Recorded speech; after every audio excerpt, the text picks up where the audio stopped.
Ba? Eh, kasi isip ka ng isip ng ganun eh. Inumin mo na yung tsaa mo para hindi ka malamigan. Ngayon eh. Birak.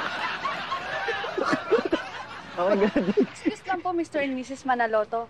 May gusto lang po sana ipakilala sa inyo. Si Madam Stella po. Excuse me po. Sorry to bother you po. Kayo po si Mr. Manaloto? Pepito Manaloto? Oo, ako na. Ay, hello po. Ay. Ako po si Estela. Ako po yung organizer ng Binibining Pantubigan. Ay, naikwento sa amin nila, baby. Pwede kami manood, no? Ay, opo naman po. Ay, siguro kayo po si Mrs. Manaloto? Elsa na lang. Ay, hello po. Ay, Cute, oo. cute niyo po. Ay, thank you. Cute niyo. Ito ang panganay namin, Ay, si Chito. At ay. ito naman ang bunso, si Clarissa. Hello. Pasensya na po kayo. Kaya lang naman po kasi ako lumapit sa inyo kasi nagbabaka sakali po ako na baka gusto niyo pong mag-sponsor sa Binibining Pantubigan. Pagka ganyan kasing mga sponsorship, kailangan dumaan yan sa office para ma-process ng maayos. Sa totoo lang po, tumatanggap po kasi kami ng personal na sponsorship. Kasi po yung mga sponsorship na nakukuha po namin, napupunta po sa mga tao po dito para sa pagpapagawa po ng mga poso. Poso? Opo, sa aming barangay. Opo. Parang ganyan yung sa amin dati, sa Kanyoga, naalala mo. Oo, at saka, mahirap talaga sa isang lugar na walang poso. Ay, naku talaga po. Sobrang nakakaawa ho yung mga tao dito. Kapag nakikita niyo sila nagtutulak ng karito na may drum ng tubig, awang-awa ho ako. Ganyan ako nung bata ako. Ginagawa ko yan. Kaya water business ang tinayo namin kasi alam namin kung gaano ka-importante ang tubig sa isang lugar. Ay, naku naman, sir. Napakaganda po talaga ng kwento niyo po. Oh, Ano po? thank you. Yung sponsorship po, kaya paano po?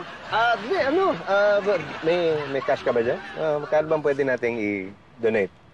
Ang tingin ko naman meron akong... eto, meron akong... 10,000, okay na? Pwede na? Ay, 10,000? Naku, maraming salamat po. Sige. Naku, Diyos ko, matutuwa ang mga kabarangay ko. At saka nga po pala, yung mga kasambahay nyo, tsaka yung mga staff nyo, sasali din sila. Sasali din sila? Opo. Buti pa siguro, dagdagan mo na para mas malaking premyo. Magkano bang meron ka dyan? Test ko dali. Eto, 10,000 pa. 10,000 pa? Oo, okay ba to? Ay, opo. Naku, Sige. Diyos ko, maraming salamat po. Ay, saglit lang po. Naku, baka yung mga kausap ko po na magbibigay pa ng pangposo. Oo. Ay, naku, sakto po. Ayusin ko lang po ito, ha? Okay. Salamat po, salamat, sige. sir. Ang No cute-cute problem. nyo rin po. Thank you po. Sige. Kita mo na, may swerte kang dala sa ibang tao. Oo.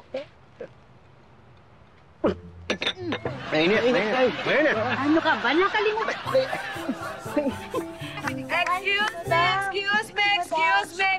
Excuse me, everybody. I have a very important announcement to make. Since alam niyo namang lahat na ang Binibining Pantubigan ay isang fundraising contest, kaya naman magsisimula na akong mangolekta ng 5,000 pesos each para sa inyong registration or entrance fee. Sa amin pong lahat? Yes! Wait, but that's so unfair. You didn't tell us earlier. Ano ka ba? Kaya nga sinasabi ko na sa inyo ngayon. Wala po kaming dalang ganong kalaking halaga. Oo, ako rin. Alam ka namang mangutang pa ako, no? Ano ba kayo? Siyempre, kapag nanalo kayo, makakatanggap kayo ng 10,000 pesos. Ibig sabihin, doble yung 5,000 pesos niyo.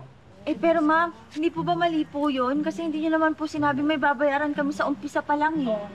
At saka ma'am, hindi ba parang nanloloko na kayo sa amin yan? Eh, wala namang ganun. Kayo naman. Ano ba kayo? O sige, dahil mga guest kayo dito sa resort, bibigyan ko kayo ng special discount. Bibigyan ko kayo ng 50% discount. 2,500 na lang! Ano? 2,500? Yes!